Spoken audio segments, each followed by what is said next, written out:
Ali u Crnoj Gori nije bilo proglašeno ratno stanje. U Murinu nije bilo sirena za uzbunu, a u blizini nije bilo vojnih ciljeva. Sad, razlozi bombardovanja i gađanja dan danas nisu jasni. Nikom, meni nisu, a koliko vidim ni drugima. Jer to je bilo u sred bela dana, kad je trg bio pun.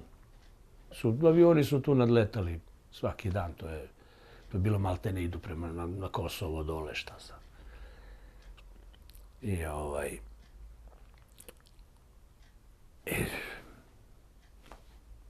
Ne znam, po meni je to prosto jednostavno ubistvo.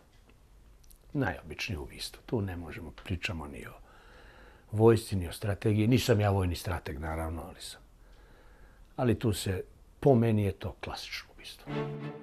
Porodice stradalih tužile su Crnu Goru i Srbiju.